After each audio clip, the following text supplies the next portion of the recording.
The one constant in the Cal offensive line the last 2 seasons has been guard Eric Robertson. The senior from Apple Valley High School has started 17 of the last 18 games at guard and is a major reason why tailback Marshawn Lynch and quarterback Nate Longshore lead the Pac-10 in their specialties. Well, the difference for me is last year I was the only guy, the new guy, the replacement. So I was the exact opposite as I am now. Now I'm like the most, well, including Andrew, like the most experienced. So I have the exact opposite mentality. Now I'm being a leader and trying to take guys under my wing and help them out, as opposed to like trying not to make the old guys like pissed off at me. So it's the opposite, but it's really cool with the younger guys because I can help them out, and it's a cool feeling to like see them progress and fulfill their potential, hopefully. Robertson is the graybeard of the O-line, literally and figuratively, but don't look for him to use the scissors anytime soon. I did 2 years ago, but last year, right before Washington, I cut it. But right when I cut it, Marshawn broke his finger. So there's a coalition of guys that will not let me cut my goatee at all. So Marshawn must be one of them. Marshawn is one of them. He told me. Robertson also leads the team in body paint, a reported 19 different tattoos spread over those massive arms and legs.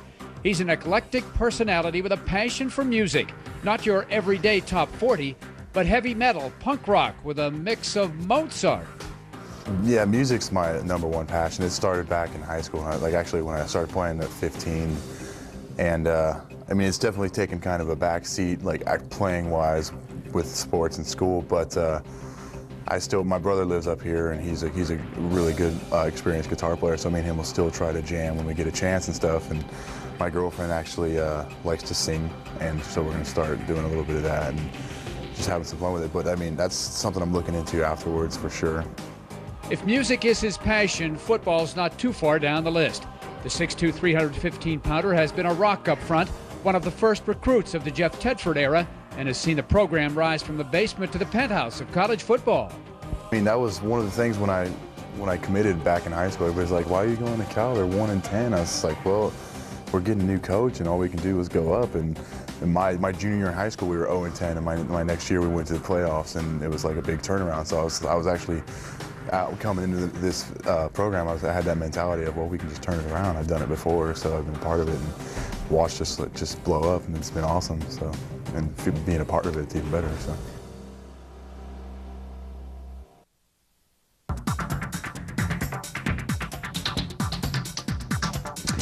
Welcome back to the Cal Sports Report, the Bag of the West postgame report. Joining us now is head coach Jeff Tedford. Hard-fought victory. Anytime you get a win on the road against a good team like Washington State it's a good victory.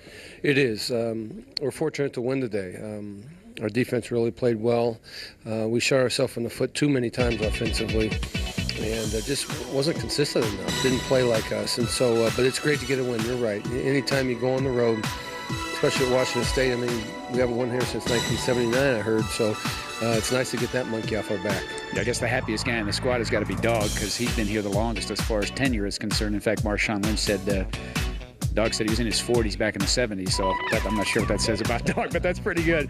Let's talk about the defensive, where the goal line stand was really a key point in that football game. At the end of the third quarter, it looked like they might have scored, but you stop them on the 4th down play. Yeah, that was big. I think the play before that, though, was even bigger when Sid chased the guy down. That's a perfect example of a guy never giving up.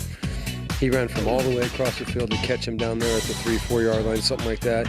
And then to stop him down there, especially on 4th and a half a yard, was a big stop for us. And the defense did that all day long today. I think they were 0 for 11 on 3rd down. And that's huge when the defense can do that to an offense. Washington State actually was 2 for 18 on 3rd and 4th down attempts, and particularly in the red zone. The red zone defense was outstanding. It really was. They made some big plays offensively down the field, throwing the ball from time to time. But when it got right down to it and we got in the red zone, the defense really stiffened up and did a nice job and really held us in the game. Offensively, could you feel a sense of frustration, a tough day for Nate? Just couldn't quite get things going.